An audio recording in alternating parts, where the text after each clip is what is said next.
Hello guys, welcome sa ating panibagong video. Sa ating video ngayon ay hindi ito patungkol sa YouTube tutorials.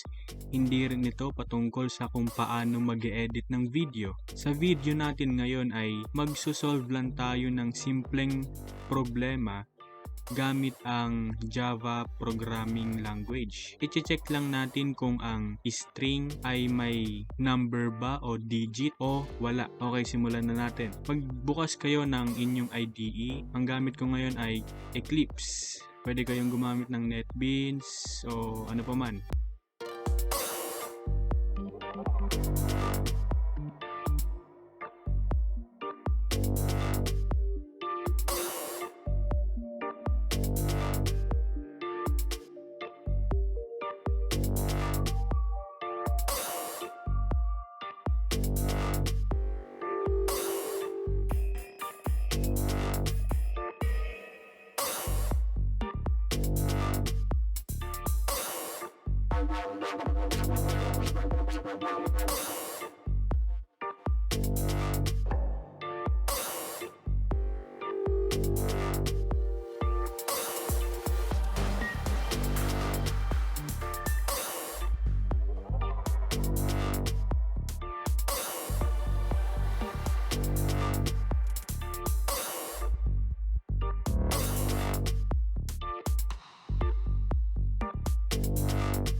Eto, tingnan natin yung output.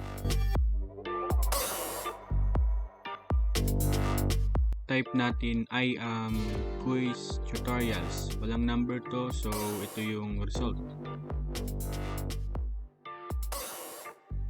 Tapos mag-type rin tayo ng I am Kuys tutorials na may number. Ayan.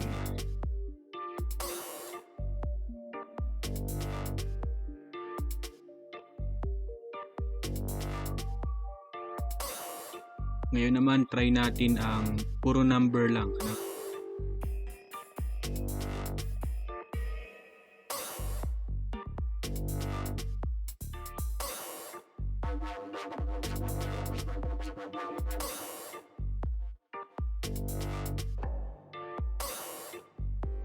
tama naman yung ginawa natin, ano.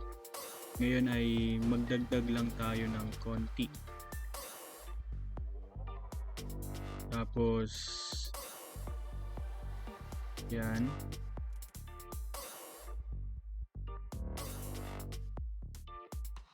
At kung hindi ka pa nakasubscribe sa ating YouTube channel, ay mag-subscribe ka na at pakihit na rin ang notification bell para lagi kang updated kapag maglalabas tayo ng panibagong video.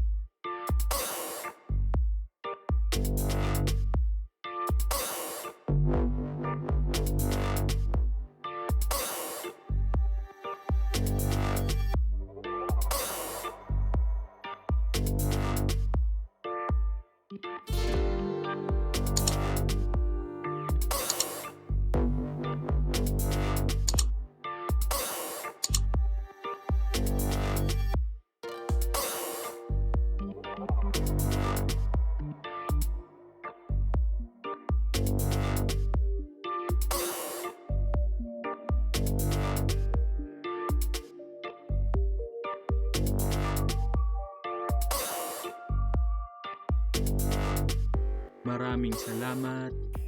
Hanggang sa muli.